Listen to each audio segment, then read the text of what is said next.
आप देख रहे हैं इंडिया न्यूज़ 13। चलिए देखते हैं उत्तर प्रदेश की फटाफट बड़ी खबरों को।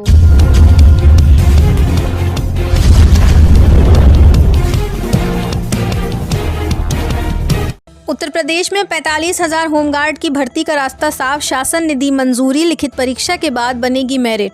प्रदेश में 45,000 से अधिक पदों पर होमगार्ड स्वयंसेवकों की भर्ती करने का रास्ता साफ हो गया है। शासन ने इसका शासनादेश जारी करने के साथ गाइडलाइन तय कर दी है। उत्तर प्रदेश पुलिस भर्ती एवं प्रोन्नति बोर्ड को भर्ती करने की जिम्मेदारी सौंपी गई है। जिलों से रिक्त पदों पर भर्ती का प्रस्ताव तैयार कर होमगार्ड मुख्यालय के जरिए बोर्ड भेजा जाएगा, जिसके बाद बोर्ड एनरोलमेंट के लिए ऑनलाइन आवेदन आमंत्रित करेगा और उसके बाद लिखित परीक्षा होगी। शासन ने भर्ती के लिए 18 से 30 वर्ष तक की आयु सीमा निर्धारित की है। यूपी बोर्ड परीक्षाओं के लिए केंद्र निर्धारण की नीति जारी। सीसीटीवी से लैस केंद्रों पर ही होगी परीक्षा। उत्तर प्रदेश माध्यमिक शिक्षा परिषद ने वर्ष 2026 की हाई स्कूल व इंटरमीडिएट की परीक्षाओं के लिए केंद्र निर्धारण की नीति शनिवार को जारी कर दी। इसके तहत सीसीटीवी कैमरों से लैस विद्यालय ही परीक्षा केंद्र बनाए जाएंगे। केंद्र निर्धारण की प्रक्रिया 10 नवम्बर से शुरू होकर 30 दिसंबर तक पूरी कर ली जाएगी। केंद्र निर्धारण के लिए इस बार कई नए मानक भी तय किए गए हैं। इसके तहत जिन विद्यालयों में शिक्षकों एवं विद्यार्थियों की ऑनलाइन उपस्थिति दर्ज कराने की व्यवस्था है, उन्हें केंद्र निर्धारण में वरीयता दी जाएगी। इसके लिए 10 अंक भी तय किए गए हैं। जिन विद्यालयों में विद्यार्थियों की संख्या अधिक है, उन्हें भी केंद्र निर्धारण में वरीयता दी जाएगी।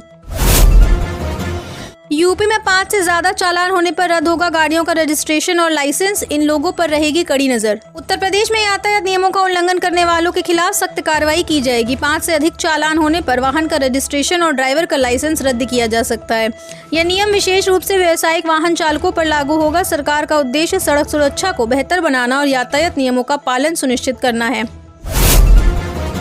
बुजुर्ग पेंशनरों को बड़ी राहत। यूपी में सुविधा से 1.39 लाख की रुकी पेंशन घर बैठे मिलेगी। ईपीएफओ ने यूपी बुजुर्ग पेंशनरों को बड़ी राहत दी है। पेंशनरों को हर साल जीवित होने के प्रमाण के तौर पर जीवन प्रमाण पत्र या डिजिटल लाइफ सर्टिफिकेट जमा करना होता है। बैंक, डाकघर या ईपीएफओ ऑफिस में डीएलसी जमा न कर पाने वालों की पेंशन रुक जाती है। अब ईपीएफओ ने घर बैठे ऑनलाइन डीएलसी जमा करने और ऑथेंटिकेशन की सुविधा दी है। इसके लिए 2 ऐप मोबाइल में डाउनलोड करने पड़ेंगे। यूपी में 1,39,937 पेंशन धारकों की पेंशन डीएलसी न जमा कर पाने की वजह से रुकी हुई है, जिसमें 38,342 पेंशनरों की पेंशन 5 साल से अधिक समय से रुकी हुई है। इससे इन्हें बैठे रुकी पेंशन मिल जाएगी।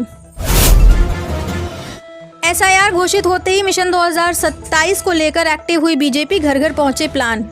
भाजपा ने उत्तर प्रदेश विधानसभा चुनाव की तैयारियां शुरू कर दी हैं। एसआईआर का कार्यक्रम घोषित होते ही पार्टी ने भी जमीनी स्तर पर सक्रियता बढ़ाने का फैसला किया है। भाजपा बीएलओ की तर्ज पर अपने ब्लॉक लेवल एजेंट बनाएगी या बीएलओ मतदाता सूची की पड़ताल करने घर घर जाएंगे। निर्वाचन आयोग से भी समन्वय बनाया जाएगा। फर्जी और दोहरे वोटर हटवाए जाएंगे। नए और खास तौर पर युवा वोटरों के नाम जुड़वाए जाएंगे। 7 दिनों में योगी सरकार देने जा रही गुड न्यूज। 23 लाख बच्चों के खाते में भेजेगी रुपए। यूपी में सीएम योगी ने बच्चों को खुशखबरी देने जा रहे हैं। योगी सरकार अगले 7 दिनों में 23 लाख बच्चों के खातों में स्कूल यूनिफॉर्म की राशि जारी कर देगी। इनमें से 10 लाख बच्चों के खातों में अगले 2 दिन के भीतर पैसा ट्रांसफर किया जाएगा। ठंड की दस्तक के साथ ही बेसिक शिक्षा विभाग की ओर से परिषदीय स्कूलों के सभी बच्चों को गर्म यूनिफॉर्म दिलाने के उद्देश्य से खातों में पैसे भेजने की कवायद शुरू कर दी है। लखनऊ में बनेगा 6 लेन का हाईवे। इन 5 जिलों को मिलेगी सुपर फास्ट रफ्तार। जाम से मिलेगा छुटकारा।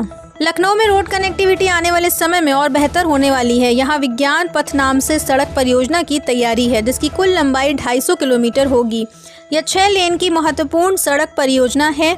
यह परियोजना राजधानी लखनऊ को पास के हरदोई, सीतापुर, उन्नाव, बाराबंकी जैसे 5 जिलों से सीधी कनेक्टिविटी देगी।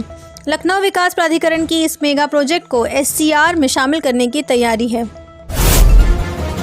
यूपी में 15 संयुक्त सचिवों का तबादला आदेश जारी। शकील अहमद सिद्दीकी की शिक्षा में भेजे गए।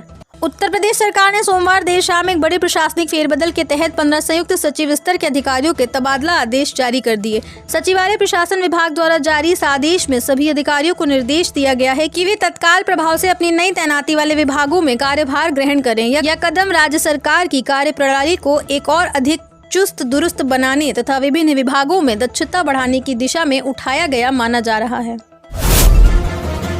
यूपी में बिजली कनेक्शन की नई दरों के साथ घट सकते हैं स्मार्ट प्रीपेड मीटर के दाम। जाने डिटेल। बिजली की नई दरें तय होने के बाद नियामक आयोग कनेक्शन की नई दरें तय करेगा। इसके लिए कास्ट डेटा बुक पर सुनवाई होगी। सूत्रों का दावा है कि राजस्थान समेत कई राज्यों में स्मार्ट प्रीपेड मीटरों के दाम यूपी से कम लिए जा रहे हैं, लिहाजा यूपी में भी उन्हीं राज्यों की तर्ज पर दरें तय की जा सकती हैं।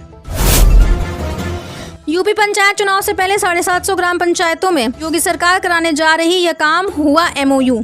यूपी में अगले साल पंचायत चुनाव प्रस्तावित है। यूपी पंचायत चुनाव तैयारियां तेजी से चल रही हैं। इस बीच योगी सरकार 750 ग्राम पंचायतों में काम करने जा रही है। पंचायती राज विभाग 6 विश्वविद्यालयों की मदद से प्रदेश की 750 ग्राम पंचायतों को मॉडल विकास केंद्र के रूप में विकसित करेगा। राष्ट्रीय ग्राम स्वराज अभियान के अंतर्गत वर्ष 2026-27 के लिए इन ग्राम पंचायतों का चयन किया गया है। सोमवार को पंचायती राज विभाग ने इसके लिए 6 विश्वविद्यालयों के साथ समझौता ज्ञापन किया। आप देख रहे हैं देश का number 1 Hindi news channel India news 13, मतलब भारत की आवाज।